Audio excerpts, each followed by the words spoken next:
Nous sommes à Lyon. Dans cette grande ville de 500 000 habitants, le central du SAMU est souvent sollicité. Il a pas de bon sang ? À raison d'une centaine d'appels par heure, les médecins ne chôment jamais. Marie-Cécile est d'ailleurs sur le départ. Elle va avoir droit à une intervention sportive dans tous les sens du terme. Lors d'un entraînement, un beau gabarit de 85 kg s'est déboîté l'épaule. Bah c'est costaud quoi. Je pense qu'il est plus costaud que moi. On va voir l'athlète. On va bien rigoler. Le blessé est un joueur de football américain, un sport où les contacts sont violents. Quand il y a suspicion de fracture, c'est au SAMU d'intervenir sur un terrain.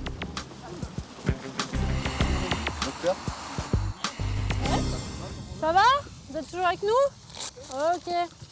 Dites-moi, est-ce que vous avez entendu craquer? Non? D'accord. Vas-y, je te dis. A priori, pas de fracture. Ce jeune de 19 ans s'est luxé l'épaule lors d'un plaquage. Marie-Cécile doit lui replacer, un acte difficile. Il portait le ballon, il a essayé de remonter le terrain et il s'est fait plaquer sur une action extérieure. Donc voilà, il a mal positionné, il a voulu rafuter en fait son adversaire et en fait son épaule s'est mal positionnée et elle est partie. Pas trop, ta douleur tu l'estimes à combien là? Supportable. C'est en essayant d'écarter un adversaire du bras qu'il s'est blessé. Souffle bien. Marie-Cécile doit lui emboîter l'os du bras dans l'épaule. Respire bien. La manipulation s'avère complexe. Comme elle s'y attendait, le jeune est très costaud. Marie-Cécile a toutes les peines du monde à lui réemboîter le bras. T'es toujours avec nous, Valentin? Pour réduire la souffrance du joueur, l'équipe du SAMU lui a injecté de la morphine. Allez, on réessaye une fois. Appuie. Serre les dents.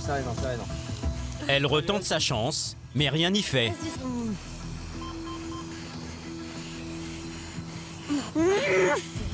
Allez. Vas-y, respire calmement, je te laisse tranquille. On se repose un peu. On réessaye une fois et puis après, sinon... Marie-Cécile insiste, car si cette épaule n'est pas remise, le blessé subira les secousses du transfert.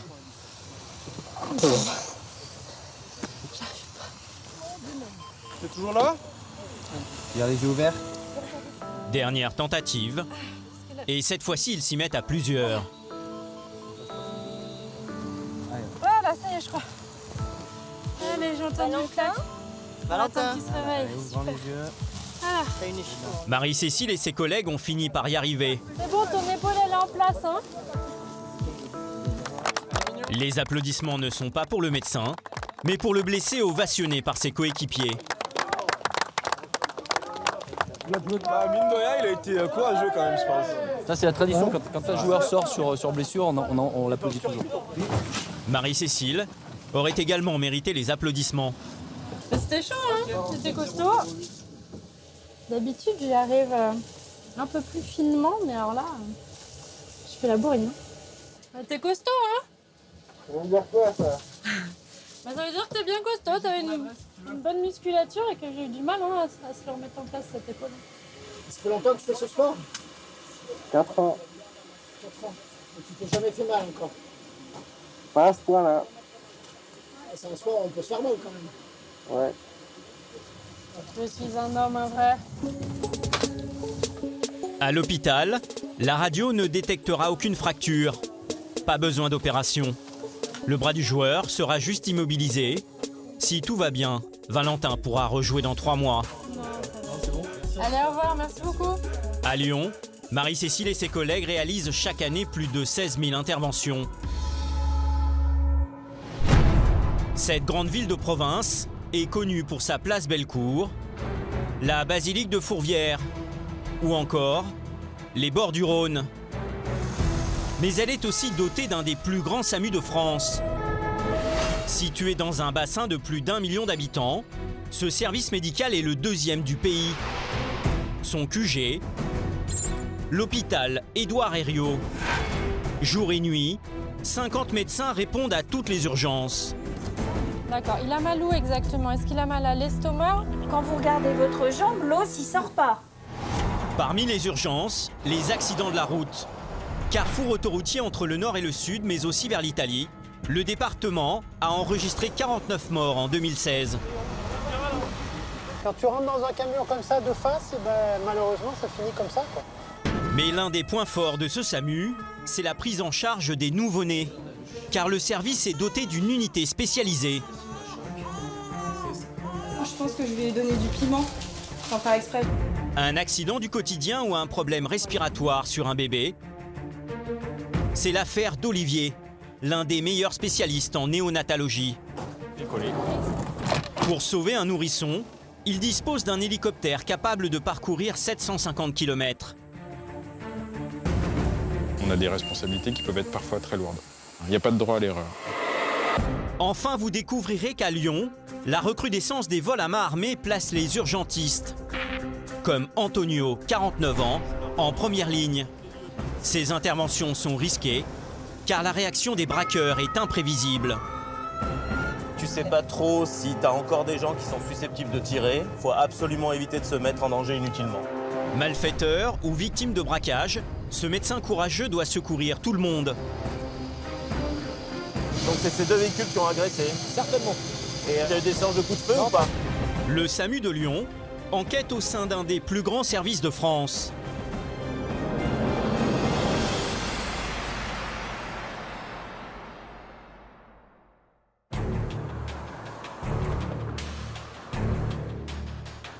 Il est 20h30. L'équipe du SAMU vient d'être appelée à 22 km du centre-ville.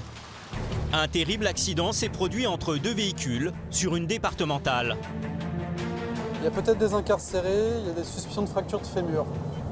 Donc là, on n'a aucune notion sur l'état des victimes, à part la notion de fracture. Elles peuvent très bien être en choc hémorragique. Donc c'est des situations qui peuvent être compliquées à gérer, surtout si on perd du temps sur place. Arnaud et ses collègues n'ont pas une minute à perdre. Tiens, on voit les gyros au fond. Ils arrivent très vite sur les lieux. La voiture est dans le fossé. Donc ça a déjà été une cinétique assez importante. L'accident s'est produit sur une route à deux voies. Ces deux véhicules se sont percutés de face et ont quitté la départementale. 5 camions de pompiers sont déjà sur place. Les conducteurs sont vivants mais grièvement blessés. Les secouristes tentent de les extraire, mais ils sont bloqués dans ces tôles froissées. T'as quoi là du coup? Donc là on a un jeune de 20 ans, grosse douleur au bassin, D'accord. côté droit, Ouais. suspicion de fracture de poignet. Tu me fais un lésionnel complet. Ouais, ils sont en train. Je vais voir l'autre et je reviens. Ouais. Dès que t'as besoin, tu nous redis, si t'as besoin de monde, nous on va Je suis s'occuper de médecin du SAMU. Il se place d'une seule douleur, c'est à la cheville gauche. La cheville gauche. Ok, il n'y a que la cheville qui vous fait mal. La douleur sur l'échelle de 0 à 10. 0, il n'y a pas de douleur, 10, c'est insupportable. Ouais, 5-6. Ok, Anouk, tu prends celui-là. Et je me mets sur l'autre. Un gros pas, j'ai pris sa poche. Je vois pas de boss apparemment. Jeune homme, bonjour. Arnaud réalise ce premier état des lieux pour s'occuper en priorité du conducteur le plus touché. Où est-ce que vous avez mal là? À part le bassin? Ah, j'ai mal aux jambes. Aux jambes? Poignet, Au poignet lequel? celui-là là. Lequel? Celui-là? L'automobiliste n'a que 20 ans. Il se plaint de douleurs au bassin. Vu le choc, le médecin redoute une hémorragie interne. Morphine aussi à préparer. Une ampoule. Tu fais une ampoule dans 10, s'il te plaît. Ouais. Monsieur, je vais vous piquer. Vous passez des médicaments. Le jeune conducteur, lui, n'a qu'une obsession, l'état de son véhicule. La voiture elle est morte. Oui, la voiture, elle est morte, monsieur. Vous pensez à la voiture, mais pensez à vous plutôt. C'est plus important que la voiture, d'accord? Pour le moment, ils sont vivants, c'est déjà bien. Ils ont eu de la chance, je pense, oui. Ça fait déjà 11 minutes qu'on est là, il faut qu'on speed. De leur côté, les gendarmes essaient d'éclaircir les causes de l'accident. Le jeune aurait franchi cette ligne blanche pour effectuer un dépassement. Il n'a pas pu éviter ce véhicule qui arrivait en face. Et là, typiquement, le jeune qui est dans la voiture blanche, là, il habite le village qui est là. On a du mal à comprendre pourquoi il a doublé là. Il était 20h, il n'y a pas de bouchon, il est à 1 km de chez lui, il va gagner 5 secondes en doublant une voiture. Quel est l'intérêt?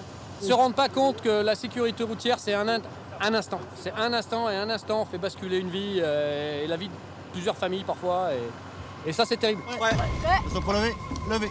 Ce soir, c'est ce père de famille qui paye l'inconscience du jeune automobiliste. Sa cheville est fracturée. Il va être conduit à l'hôpital par une autre unité du SAMU. Là, ça me fait mal. J'allais au boulot, enfin voilà quoi. C'est comme ça, c'est la life. Hein. Elles sont dangereuses ces routes, les départementales là. Hein. Bah ouais, ben qu'est-ce que vous voulez, je l'ai fait X tant de fois, j'ai jamais eu le moindre pépin donc. La voiture a doublé en face. Et moi j'arrivais et puis j'ai foutu le camp sur la droite pour pouvoir éviter, mais il m'a tapé. Hein. C'est tout bon? C'est tout bon de tous les côtés, Cac? Dehors, les pompiers ont découpé le toit de la voiture du jeune, auteur de l'infraction, pour le sortir. C'est où que vous avez mal là? Il souffre toujours du bassin. Le médecin veut l'examiner au plus vite. On bouge, on le met au chaud tout de suite. Au SAMU depuis 4 ans, Arnaud est aussi réserviste dans l'armée et il sait se faire entendre. Donc la tête commande, les autres vous écoutez. Attention pour lever, levez. C'est un peu les choses qu'on redoute dans ces interventions-là. C'est ce qu'on ne voit pas forcément tout de suite qui peut tuer le patient. Donc là, il faut qu'on aille au plus vite pour qu'il ait son scanner, l'imagerie et le chirurgien pour le gérer. Arnaud craint une hémorragie interne chez la victime. Dans le camion, le médecin découvre une énorme plaie au genou, mais aussi une fracture du poignet et un problème au bassin. Pour réduire ses douleurs, Arnaud lui a administré des médicaments. Il provoque chez le jeune une certaine confusion. Demain, je peux travailler demain. Ah, pas du tout, monsieur, pas du tout. Là, vous allez être hospitalisé au moins quelques jours, d'accord? Non. Si, c'est sûr. Je peux rester handicapé. Non, pour le moment, ce qu'on a pu constater, c'est des fractures, mais vous arrivez à bouger les jambes, ce qui est très bien, d'accord? Mais par contre, vous n'allez peut-être pas remarcher tout de suite, ok? Parce que si vous avez une fracture au niveau du bassin, il y a peut-être une chirurgie à faire. Je dis peut-être, d'accord? C'est pas obligé. C'est la première fois de ma vie que j'ai accident. Ça arrive. Je sais pas comment j'ai fait, mais ça doit être la faute de l'autre conducteur, je pense. Là, je suis choquée. L'enquête semble prouver au contraire qu'il serait responsable de l'accident. Est-ce l'effet des médicaments ou la violence du choc? Il divague et reste focalisé sur le sort de son véhicule. La voiture, elle est où? La voiture est dans le fossé, monsieur. D'accord? Essayez de vous détendre, là. La voiture est dans le fossé? Oui, elle était dans un champ, là. Putain. Là, il est en état de stress, en fait, complet. Là, vous le voyez, il n'arrête pas de répéter des questions sur sa voiture, ma pauvre voiture, machin, je pourrais pas la revendre. Il pense qu'à ça, alors que ce qu'il devrait penser, c'est ses fractures, ses blessures. C'est typique de ces réactions post-traumatiques.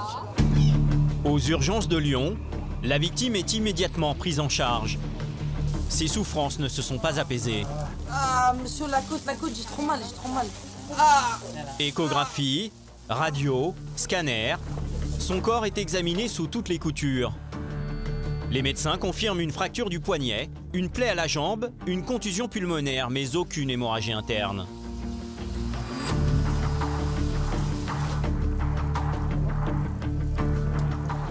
Vu l'accident, ça aurait pu être bien plus grave, ouais. Putain de sa grand-mère, la voiture est morte. Comme un dingue. Ah, putain. Prévenu par les gendarmes, son père, sa belle-mère et sa petite amie viennent d'arriver à son chevet. Dès qu'il va passer au bloc pour nettoyer la plaie du genou. D'accord. Et après, il sera dans un lit, tranquille. Il n'y a rien de grave. Non.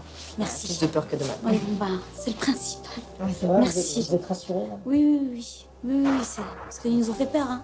Ouais. Ils nous ont dit le bassin, la totale. On a eu même les gendarmes à la maison, on a cru que c'était pire que ça. Le jeune restera immobilisé pendant 1 mois, mais il est désormais entre de bonnes mains et hors de danger. Le médecin du SAMU a terminé sa mission.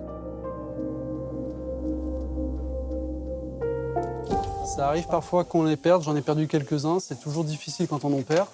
Mais néanmoins, on ne s'arrête pas à ça parce que on sait qu'on aura toujours fait tout ce qu'on peut pour ces patients. Et on donne toujours à 200% de notre capacité pour chaque patient. Malgré les difficultés, Arnaud ne changerait de métier pour rien au monde. Faut pas se cacher, on aime cette adrénaline, on aime ce côté un peu stressant, Sinon, on ne fait pas ce métier. Il faut changer tout de suite. Si on est stressé par la première intervention qu'on va faire, on arrête tout de suite.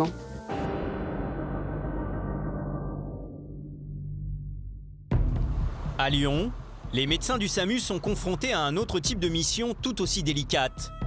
Le service dispose d'une unité spécialisée en néonatologie pour intervenir sur les bébés. 800 nourrissons sont donc orientés chaque année vers cette ville et pris en charge. Là encore, quand ces urgences tombent, il faut agir très vite. C'est un enfant qui respire mal. Ok. Et même un risque qui respire plus du tout, donc on va se dépêcher. Hop. Vital là ça peut être une grosse détresse vitale, ouais. Franck est préoccupé car il s'agit d'un bébé de 10 semaines. Un nourrisson qui ne réussit pas à s'oxygéner peut mourir rapidement. Ils sont en face, ouais. Vas-y, passe par la voie de bus. Ouais, vas-y. Chaque seconde compte, mais sur le chemin, Franck et son équipe vont tomber sur des automobilistes et des habitants qui vont les ralentir. Et vous tu vois pas? Je sais pas qu'il y a un feu rouge là. Vous voulez pas qu'on ait le SAMU, madame? Franck fait parfois face à des réflexions déplacées. Ah, mais les gens, des fois, ils comprennent pas. Et devant la porte, une habitante leur refuse l'accès. On n'a pas de code, évidemment. Cette dame hésite à leur donner le code. Non, manifestement. Oui, madame, c'est une urgence, oui. Merci. Ah, c'est particulier. C'est particulier. C'est particulier. Le SAMU arrive enfin chez la maman qui les a appelés. Bonjour. Ça a duré combien de temps l'épisode? 5 minutes 30. Ou elle était bleue et grise? Attends, on va se mettre Non, dans la chambre là-bas, madame. Là où il y a un lit, où il y a un grand lit. Elle commençait à décliner. Sa petite fille s'est retrouvée en détresse respiratoire pendant plus de 5 minutes. Et puis, En fait, le bébé est victime d'un accident domestique rarissime. C'était après le repas? C'était après un biberon? Non, je pense que je lui ai donné du piment. Sans faire exprès, j'ai coupé des piments. Ah. Elle pleurait. Je lui ai mis mon petit doigt par réflexe et en fait, je pense que c'est ça qui a déclenché la... Donc je l'ai nettoyé et je lui ai mis de l'huile de coco pour apaiser. Bonjour, mademoiselle. Comment ça s'appelle? Je l'ai mouché. Rose. Rose. Elle était toute rose maintenant. Ouais, ça y est, elle est redevenue rose. Prénommée Rose, la petite semble avoir récupéré. Effectivement, du piment chez un bébé d'un mois, ça doit pas aider. Ça doit pas aider.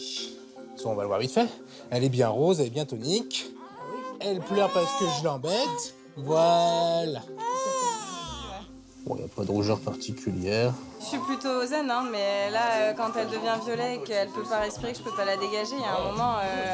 Enfin, j'arrive au bout de ce que je suis capable de proposer, donc j'avais besoin d'aide, là. Alors, quand est-ce que vous avez aperçu que c'était le piment ou... Je crois que je l'ai compris assez vite parce que quand je l'ai prise et qu'elle commençait à galérer, j'ai mis mes mains à la bouche et moi, ça m'a piqué. Tu m'aimes toujours, ma belle? Elle vous en reparlera, ma petite. Je crois que le piment, c'est fini. C'est une anecdote à raconter, c'est sûr. Même si le plus dur est passé, Franck préfère ne pas prendre de risques. Bon, de toute façon, étant donné l'épisode qu'elle a fait, on va l'emmener sur les urgences, obligatoire, parce qu'on va considérer que c'est un malaise grave du nourrisson, même si on a une cause qui est le piment, mais il faut s'assurer que c'est peut-être juste un déclencheur et qu'il y a d'autres choses en dessous. Donc là, il faut l'éliminer.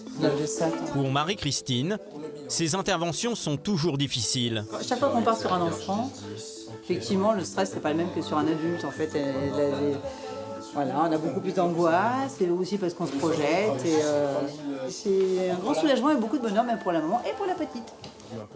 Franck est père de 2 enfants.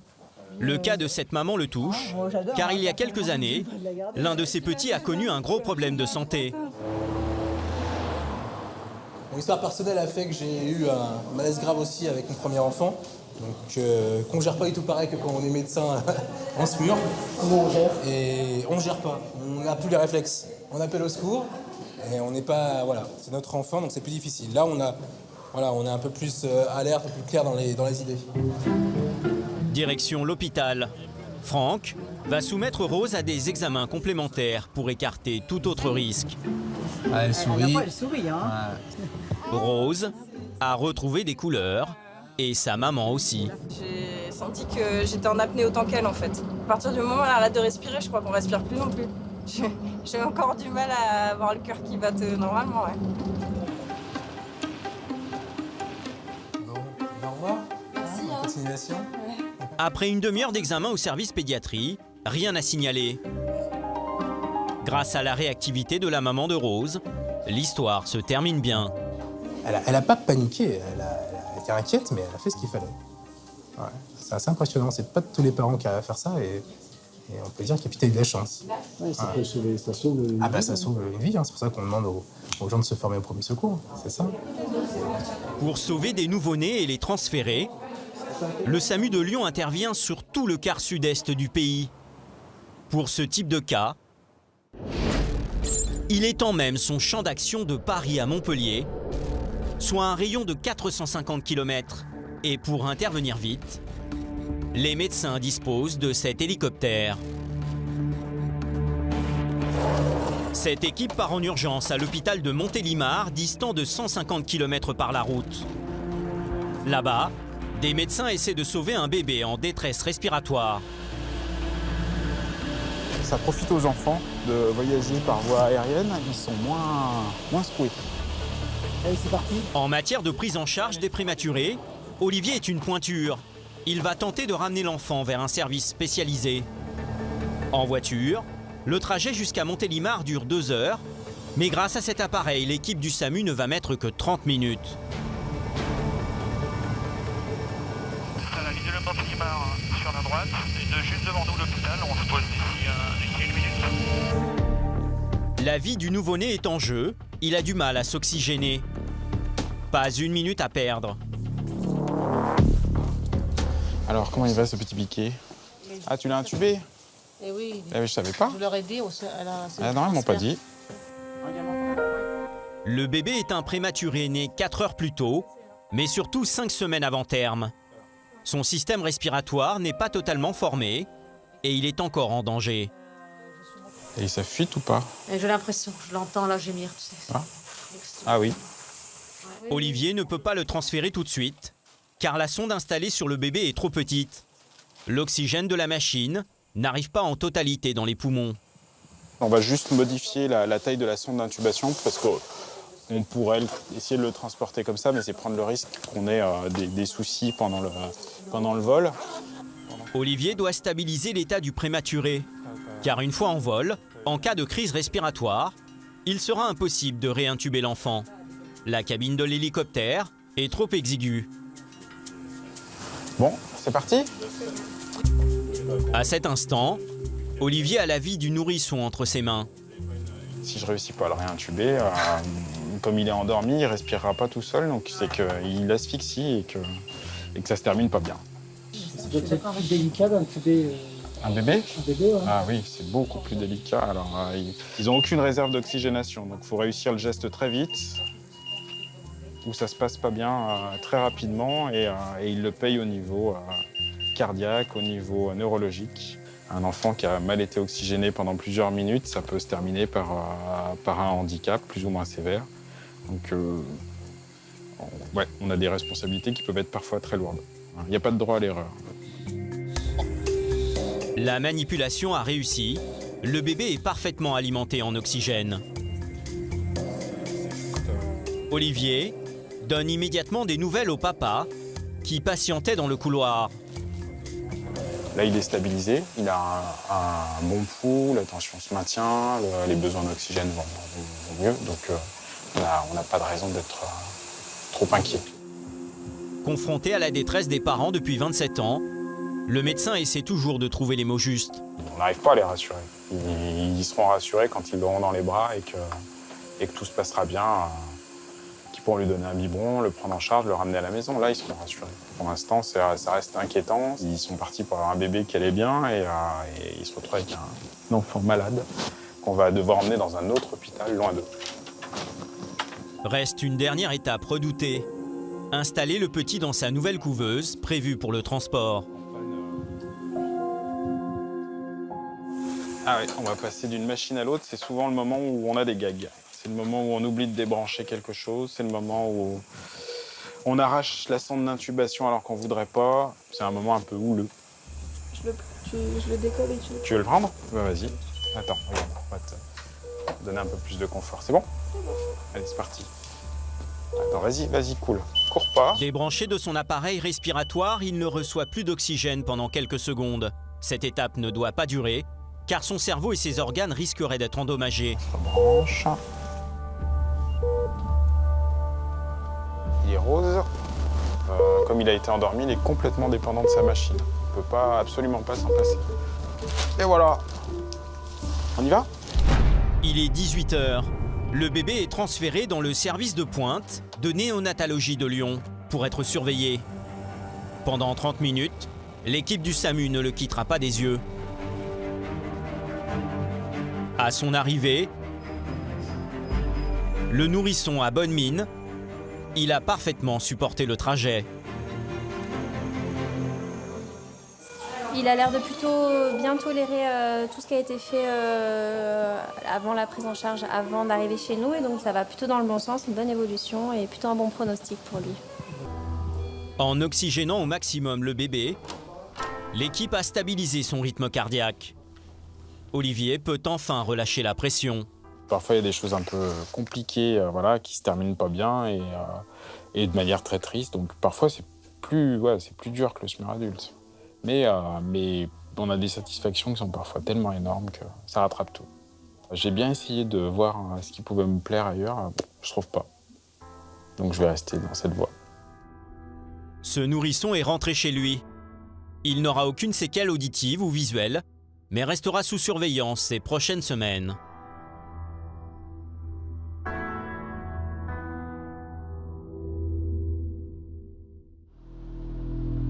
Comme toutes les grandes villes de France, Lyon et sa périphérie connaissent une circulation très dense. La région est traversée par plus de 5 autoroutes. Aujourd'hui, au nord-ouest, à 15 km du centre-ville, un énorme bouchon s'est formé. Un grave accident entre un camion et une voiture s'est produit sur cette nationale. Les automobilistes tentent de faire demi-tour. C'est la pagaille. C'est bon, là, on va être sécurisé avec le motard, ça va. Parmi les véhicules, celui du SAMU. Pour intervenir au plus vite et se frayer un chemin, Olivier et son équipe se font ouvrir la route par un gendarme. Ils s'attendent à découvrir une situation chaotique. Et ce qui peut faire la gravité, c'est que c'est un poids lourd contre un véhicule léger, donc ça, c'est moins bon quand même. Ça, c'est plus grave. Olivier a mis 20 minutes pour arriver, 2 fois plus de temps à cause du bouchon. Ce poids lourd a percuté de plein fouet cette camionnette. Un choc effroyable. Les pompiers tentent d'extraire la conductrice, mais le médecin ne peut plus rien pour elle. Bah là, malheureusement, le patient est déjà décédé. Donc là, on n'a rien d'autre à faire. Faut voir. Je cherche ma deuxième équipe. Jean-Marc, le médecin de la seconde équipe du SAMU, est arrivé il y a 10 minutes. Il n'a pu que constater le décès de la dame. Ça fait plus de 20 minutes qu'elle est en arrêt. Elle est incarcérée. On n'a pas pu faire de geste de réanimation parce qu'elle est comprimée au niveau du thorax. Sous la violence du choc, le tableau de bord a écrasé la dame d'une 50aine d'années. Employée par un traiteur, elle transportait de la nourriture. Les pompiers essaient depuis 20 minutes de la désincarcérer. À l'avant, ils ont tendu ses câbles pour écarter le tableau de bord, mais impossible de la libérer. Les secours réalisent donc une ouverture dans la tôle, derrière le siège conducteur. C'est bon. Les pompiers ont fini par l'extraire. On va la réaxer peut-être, non? Du point de choc à l'autre point de choc, 46 mètres. 46 mètres. De leur côté, les gendarmes sont à pied d'œuvre pour déterminer les responsabilités de chaque conducteur. C'est important de comprendre ce qui s'est passé. Oui, tout à fait. Pouvoir déterminer les responsabilités d'une part et de comprendre ce qui s'est réellement passé. On s'appuie sur les témoignages et sur des constatations directement. C'est terrible, là, ce qui s'est passé ce matin, là. C'est affreux, on est dans le pire des cas de figure, là. 2 chocs successifs se sont en fait déroulés sur cette route à 2 voies.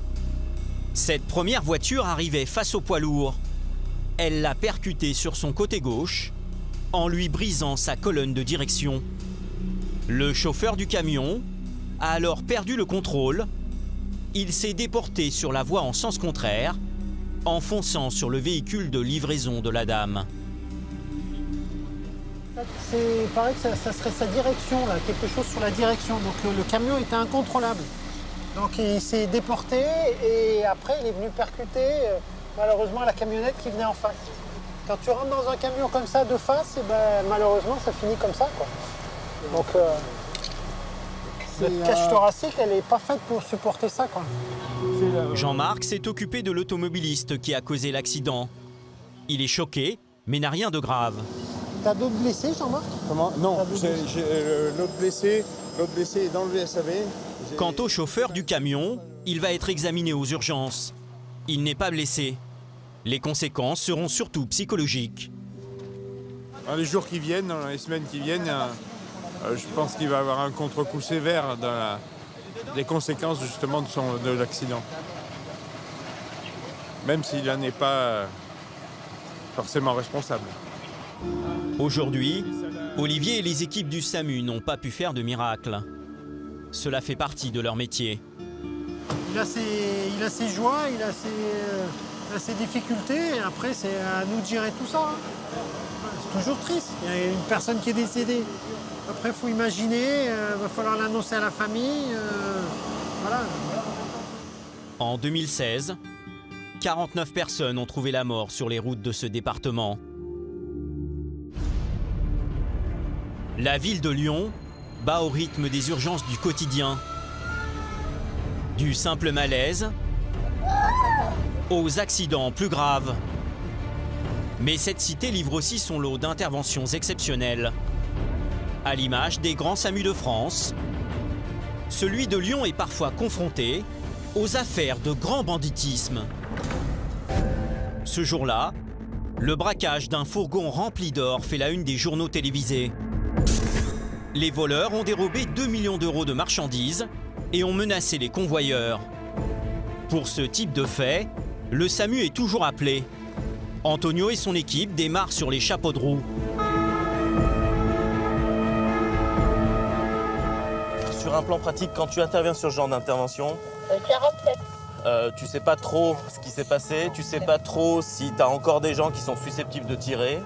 Tu vas essayer de trouver quelqu'un en général de la police qui va te dire oui, tu peux t'avancer ou non, tu peux pas t'avancer. Il faut absolument éviter de se mettre en danger inutilement, c'est bon à droite. Les braqueurs ont-ils fait usage de leurs armes? Sur place, les pompiers et les gendarmes sont déjà là. Sur un vol à main armée, le SAMU doit d'abord prendre en charge les blessés, du côté des forces de l'ordre, mais aussi des délinquants. Bonjour, vous m'expliquez ce qui s'est passé ou s'il y en a besoin d'eau? Ouais, grosso modo, dans ce véhicule, il y avait les deux conducteurs qui, pour l'instant, sont isolés parce qu'on veut faire un prélèvement de vêtements. Ils étaient à bord, ils se sont fait braquer, ils se sont fait ramener ici. C'était le véhicule gris en fait, voilà, le fourgon gris. Voilà, et à l'intérieur, il y avait... Et les deux qui brûlent, c'est quoi? C'est certainement les véhicules qui avaient, c'est à voir. Et dans les deux véhicules, donc il y avait deux conducteurs, forcément, ils sont où? Ouais, on ne sait pas. D'accord. Dans la nature. Donc c'est ces deux véhicules qui ont agressé? Certainement. Et les échanges, il y a eu des échanges de coups de feu non, ou pas? Pas d'échange de coups de feu. Et ils brûlent parce que, qu'est-ce qui s'est passé? Ah bah certainement ils ont dû mettre le feu, j'imagine. C'est eux qui ont mis le feu à la voiture? Certainement, je peux pas l'affirmer. Okay. Ah mais on part, pour l'instant on part là-dessus. 4 malfaiteurs armés ont détourné ce camion rempli de 70 kilos d'or il y a 1 heure. Pour s'emparer de la marchandise, ils ont menacé les deux chauffeurs, ont mis le feu à leur véhicule pour effacer leurs empreintes et ont pris la fuite. La mission d'Antonio, c'est aussi de connaître l'état psychologique des deux convoyeurs. Alors en fait, les deux impliqués, ils sont là sur le côté, sachant que je n'ai pas pu les approcher encore. Vous avez des blessures, des lésions quelconques ou pas? Pas du tout. Ok. Physiquement, les deux chauffeurs n'ont rien, mais ils sont très choqués. Avant leur audition par les gendarmes, Antonio veut discuter avec eux. Ok, vous m'expliquez un petit peu ce qui s'est passé, comment ça s'est passé, si vous avez été exposé, dites-moi. Les deux convoyeurs sont traumatisés car ils ont été mis en joue, mais aussi parce qu'ils se sont fait voler leurs effets personnels. Les braqueurs détiennent leurs clés de domicile et connaissent leur identité. Les chauffeurs craignent d'être menacés. Je serai à leur place, je serai inquiet ne serait-ce que parce que justement ils ont mon adresse, donc ils peuvent accéder à ma maison et donc ma famille. Même s'ils ne sont pas de la région, ils ont pas très envie, si tu veux, d'exposer les gens de leur famille. Voilà. Les médecins sont soulagés. Le bilan aurait pu être beaucoup plus lourd. Après avoir été entendus par les gendarmes, les convoyeurs sont finalement rentrés chez eux. Quant aux 4 malfaiteurs, ils courent toujours. Les 70 kilos d'or dérobés n'ont pour l'heure pas été retrouvés.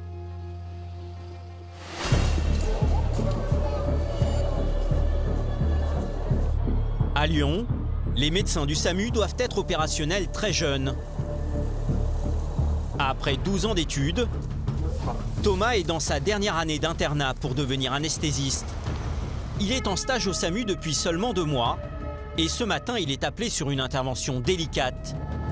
Une petite fille s'est faite renverser devant son école par une voiture. Comment tu t'appelles? Âgée de 9 ans, l'enfant est immobile mais consciente. Thomas doit rapidement l'examiner. Moi, je suis le médecin du SAMU, je m'appelle Thomas. On va regarder où t'as mal, d'accord? Tu me dis que t'as mal au genou et c'est à la hanche ici, c'est ça? Est-ce que tu arriverais à le plier? Non? Est-ce que tu peux bouger le pied là? D'accord. La petite souffre au niveau du bassin et du genou. Le médecin redoute des fractures. C'est en sortant de son école qu'elle s'est fait percuter par ce véhicule. Cachée par ce camion mal garé, l'enfant a surgi devant la conductrice. En fait, elle courait. Oui, moi j'ai freiné et en fait, elle s'est prise mon pare-choc. Elle s'est prise le pare-choc? Là, ici, oui, comme ça. Ici, comme ça. D'accord. Comme ça, est-elle comme ça. Vous rouliez? Non, moi j'avais le camion et la petite, elle courait. Non, mais je ne roulais pas. Oui, bah là, je suis sous le choc, alors je suis désolée. J'ai pas regardé mon compteur. Non, mais c'est important pour moi, 30, 5 ans? 20 ou 30, pas 5 ans, elle arrivait seule. Et en fait, c'est le camion qui a caché la petite, c'est ça? Ah bah oui, je la voyais pas, ouais. Je l'ai vue au dernier moment, donc j'ai freiné. Ouais. Voilà, et elle a tapé sur mon pare-choc, enfin sur le capot. Et ça va? Comment vous vous sentez là? Un peu traumatisée, mais bon. C'est plus elle qui a... C'est plus par rapport à elle, quoi. Allongée sur l'asphalte depuis 20 bonnes minutes, la petite fille est frigorifiée. Thomas accélère sa prise en charge pour la conduire aux urgences. On va vite la conditionner puis la mettre dans le SAV au chaud. Est-ce que vous pouvez chauffer le SAV, s'il vous plaît? Le jeune médecin tente également de rassurer la maman de la victime, prévenue par l'école. Là, le premier examen que je fais, il est assez rassurant. Elle a peut-être une fracture au genou ou un petit peu en dessous, d'accord? Elle a mal aussi à la hanche. Donc, ce qu'on va faire pour l'instant, c'est que on va la sortir de là parce que là, elle doit avoir très froid. Donc, on va la mettre dans le camion du pompier tout doucement. Et puis, je vais pouvoir mieux l'examiner dans le camion du pompier, d'accord? Ok? C'est comme tous les moments, c'est dur. Vous n'êtes pas trop peur, ça va? Vous êtes pas... Si, un petit peu quand même. Parce que là, il a trop mal, il sent pas son pied.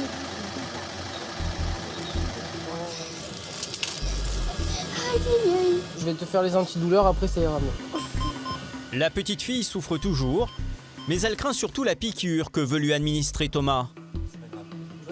Par rapport à vos déclarations, vu que vous êtes stationné là, je vais voir ça directement comme ça. Dehors, les policiers entendent le chauffeur du camion qui a bouché la vue à la conductrice. Il s'est carrément garé sur la route.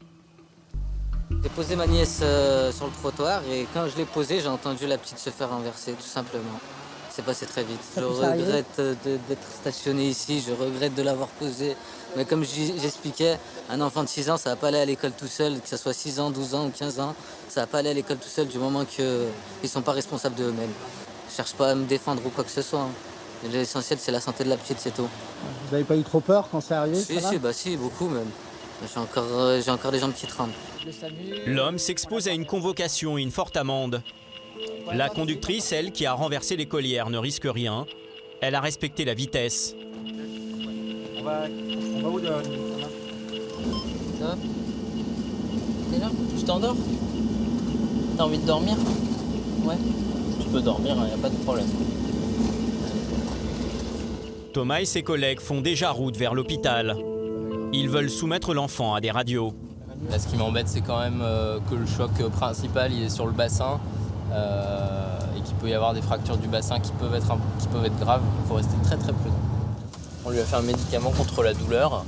Du coup, elle est bien calme, elle a pas mal. D'accord ? Voilà. Moi, ce que j'ai peur, c'est après, s'il a des douleurs après. Après, des douleurs qui restent, bah ça on peut pas le savoir tout de suite, mais bon, voilà. Pour moi, ça a pas l'air très très grave. D'accord ? Finalement, pour la petite fille, plus de peur que de mal. À l'hôpital, les radios ne décèleront aucune fracture. L'enfant s'en sortira avec quelques contusions et hématomes, et surtout, une grosse frayeur.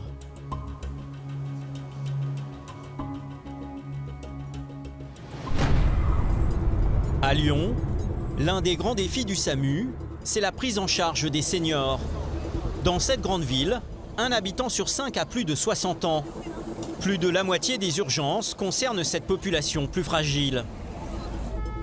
Et ce jour-là, Thomas va être confronté à l'une des interventions les plus dures, un arrêt cardiaque.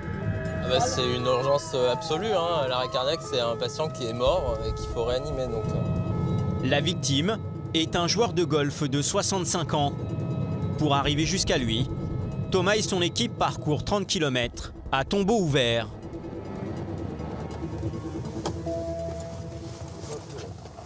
Bonjour. Assis à une table, l'homme s'est écroulé et a fait un arrêt cardiaque il y a 30 minutes. Il a été massé en continu par les pompiers, mais son cœur n'est toujours pas reparti. Massé en continu, s'il vous plaît. Okay. Pour lui insuffler de l'oxygène dans les poumons, Thomas prend les choses en main et procède à une intubation. Ok. C'est bon ? Ouais. Malgré cet apport en oxygène, l'homme ne réagit toujours pas. C'est bon, c'est clair pour tout le monde ? Pour relancer le cœur, Thomas lui administre donc un choc électrique. Mais là encore, pas de résultat. J'ai pas de rythme, pas de pouls. Allez-y, massez s'il vous plaît. Le cœur a-t-il une chance de repartir ? Vous continuez, vous massez en continu 2 minutes ? D'accord ? Thomas veut savoir auprès des témoins si la victime a été prise en charge rapidement. En fait, il était assis sur la chaise. Ouais. Il est parti en arrière. Ouais. Alors tout de suite, je l'ai mis en PLS. Ouais. Et quand on a dit qu'il ne respirait pas, ouais. Mais au bout de, je sais pas, 3 minutes, même pas. On a commencé avec la dame, on a commencé moins de 3 minutes, vous pensez ? Ouais, moins de 3 minutes, ouais, c'est sûr. Un cœur massé juste après un arrêt cardiaque a plus de chances de se remettre à battre. L'homme a été stimulé après 3 minutes, ce qui laisse de l'espoir à Thomas. Alors que le médecin s'apprête à réaliser un nouveau choc électrique, le cœur repart. Là, il a repris un rythme. Grâce à cet échographe, Thomas peut s'en assurer. Donc on a bien une activité cardiaque, mécanique. La victime est emmenée aux urgences de Lyon. Il reste un mince espoir. Ce qui est pas mal, c'est qu'il a été massé tout de suite, ce monsieur, par un témoin. D'où l'importance que les gens se forment à la réanimation cardio-pulmonaire, c'est-à-dire le massage cardiaque, tout bêtement. C'est quoi, c'est le premier geste qu'on doit faire ? C'est le premier geste et le seul qui est important de connaître. Donc là, si on arrive à aller plus loin avec ce monsieur, c'est parce que y a un monsieur qui a commencé à le masser, donc c'est très bien. Cette prise en charge a permis d'oxygéner le cerveau, limitant peut-être les lésions neurologiques. Quand le SAMU parvient au service de cardiologie de Lyon, le cœur du monsieur est très fragile. C'est un homme de 65 ans qui a fait un malaise devant témoin. Il est tombé de sa chaise. Thomas passe le relais à Cyril. Ce cardiologue doit trouver la cause de l'arrêt cardiaque et rétablir au plus vite la circulation du sang. On va aller voir s'il y a une artère qui s'est bouchée comme on le pense fortement.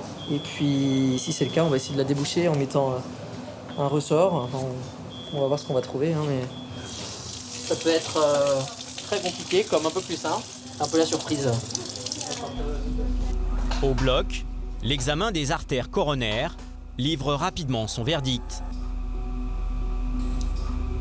Donc le cœur a 2 grosses artères, les 2 sont très malades. Et donc il y en avait une qui était quasiment bouchée, donc celle qui s'est bouchée, qui était responsable de l'arrêt cardiaque. On a réparé sans toucher au reste qui est plus ancien, mais il est loin d'être sorti d'affaire. Il y a vraiment des jours qui vont être décisifs dans les 3-4 jours à venir. Là. Il y a espoir? Il y a toujours de l'espoir tant qu'il y a de la vie, mais on est un peu inquiet. Et voilà, c'est fini. Pour maintenir l'espoir, Cyril a réalisé dans l'artère du patient un exercice de haute précision. Il y a une lésion, c'est du thrombus, des caillots de sang qui bouchent l'artère et qui est responsable de l'arrêt cardiaque qu'a présenté le malade. Ensuite, on a passé un petit fil qu'on appelle un guide dans l'artère. Et ensuite, on a mis un ressort que vous voyez qui va circuler là, qu'on va aller positionner au niveau du gros rétrécissement. Et à la fin, quand on contrôle, voilà, on a enlevé le gros rétrécissement qui était présent ici. On a traité la lésion aiguë et ensuite, on s'en va et on verra dans un deuxième temps s'il faut toucher à autre chose si le patient survit. Malheureusement, l'homme n'a pas survécu. L'arrêt cardiaque a causé des dégâts irréversibles au cerveau. Chaque année, le SAMU de Lyon fait face à 1000 crises cardiaques.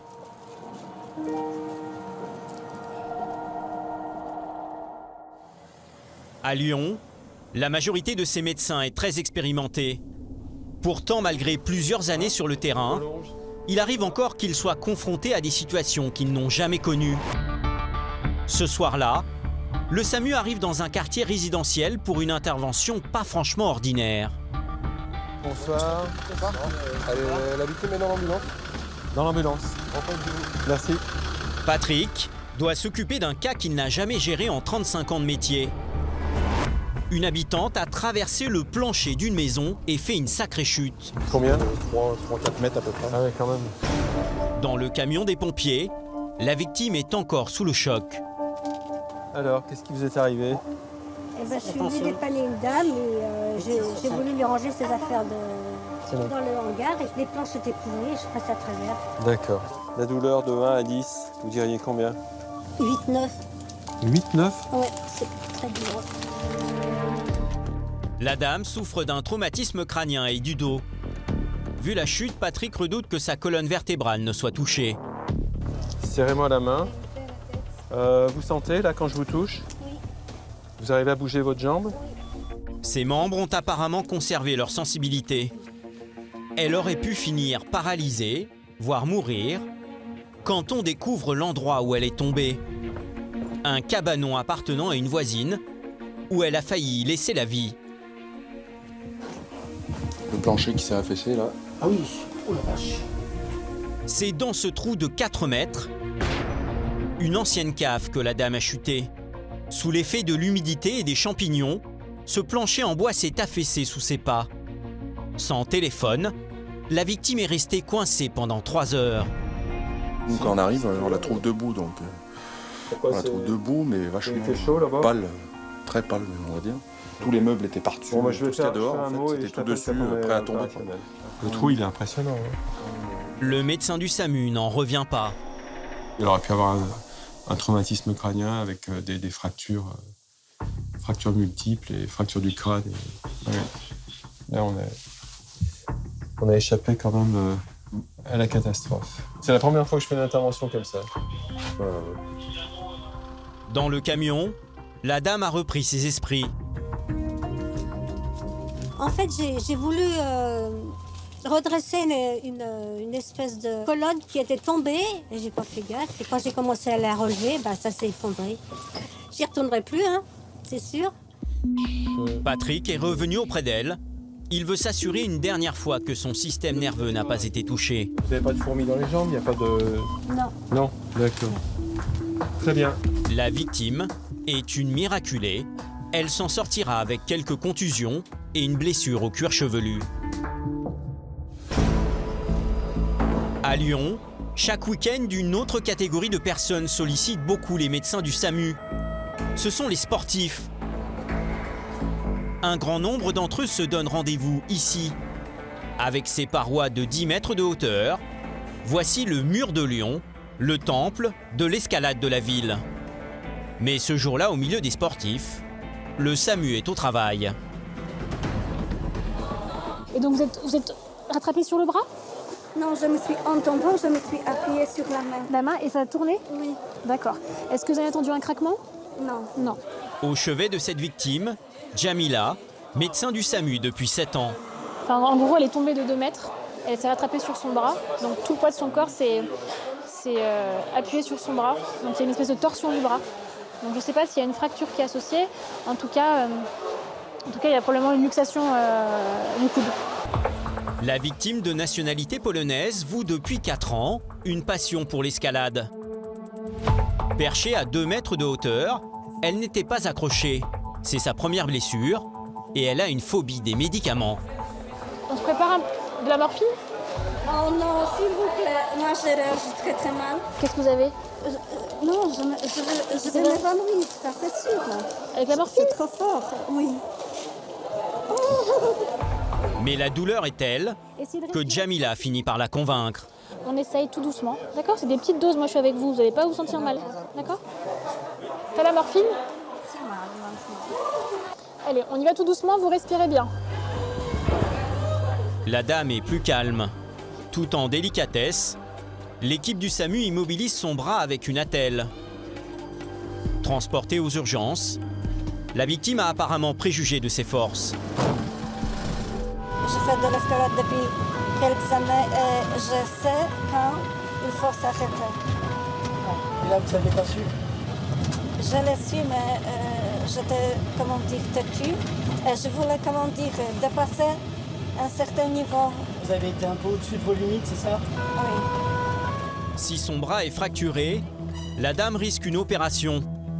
Alors à l'hôpital, les médecins veulent vite en avoir le cœur net et lui font passer une radio. Je vous dis au revoir. Je vois à mes collègues qui sont très gentils aussi. D'accord? Bon courage. Jamila a passé le relais. Ce sont désormais ses collègues qui doivent gérer la douleur de la victime, car la morphine ne fait plus effet. Non, non, non. Je bouge plus. La sportive ressasse son accident et s'en veut terriblement. Je suis très en colère contre moi-même. Je suis très en colère. Ça m'agace. J'ai envie de me taper. Je suis bête. Non, bête. non, non, non, non. Irresponsable. Non, non, mais restez calme, madame. C'est un accident. Est-ce une fracture? La radio va livrer son verdict. Après quelques minutes, pour l'orthopédiste, les doutes sont levés. Il ne s'agit que d'une luxation. On a l'humérus vu de profil et on voit bien que l'ulna et le radius sont passés en arrière avec normalement cette surface articulaire qui est censée s'articuler ici. Donc le principe, ça va être par manœuvre externe de remettre ça, de rechausser l'humérus dans l'ulna. Donc j'ai bien regardé les radios, donc vous avez une luxation du coude, une luxation postérieure du coude. Donc là, l'objectif, ça va être de remettre le coude en place. Un petit doigt. L'orthopédiste doit emboîter l'os dans l'articulation du coude. Un geste difficile à réaliser et souvent douloureux. Je suis un peu inquiète. Je sais que je vais sentir ça. Je sais. Gaz, morphine, tout est fait pour que la patiente ne sente rien. Alors, vous respirez calmement, il y a rien. Notre but, c'est douleur zéro. C'est bon, on peut y aller? Ça va? Allez, on y va. Donc on attrape, là j'attrape avec un doigt, je mets un doigt sur le haut du crâne en arrière et on va y aller progressivement. Donc je fais une traction première et après avec une position, voilà. Et là j'ai entendu un clac et c'est bien revenu. Donc après ça je fais un test. Donc là on a une patiente bien détendue. Donc on a une flexion complète, on a une extension complète sans que le coude reparte. Une formalité pour l'orthopédiste et un immense soulagement pour la victime. Elle est sur son petit nuage. Alors, comment ça s'est passé? Superbement bien. C'était super. J'ai rien senti. Comment ça se fait? Mais la dame redescend vite sur terre. Donc elle va garder de toute façon son plâtre au moins 15 jours. 15 jours. Oui. Ne me dites pas ça. Demain, il faut que j'aille à Paris. Ah bah, là c'est fini ça. Là vous êtes parti pour minimum 45 jours, voire 2 mois d'arrêt de travail, parce qu'après derrière, il y aura de la rééducation à faire. 2 mois d'arrêt de travail, je Ouais. peux pas. Vous pouvez pas? Bah, vous n'avez pas vraiment le choix là. Non. Employée dans un service commercial, elle utilise tous les jours un clavier d'ordinateur. Plâtrée au bras, elle ne pourra pas retravailler dans l'immédiat et redoute de perdre son emploi. Mais ils vont me sans cesse, je suis en... Ils peuvent pas se passer de vous au travail? Ça sera dur. Au revoir, bon courage madame. Merci. Ils ont du mal à accepter de... Ah ouais, bah elles, quand ils sont tenaces comme ça, on a beau leur dire qu'il faut prendre du repos. Des fois, c'est vrai qu'on en a certains qui n'en font qu'à leur tête, quoi. La patiente a fini par entendre raison. Elle est rentrée chez elle, mais devra observer des jours de repos et plusieurs semaines de rééducation. Chaque année, les hommes et les femmes du SAMU de Lyon réalisent plus de 16 000 interventions. Un travail sans relâche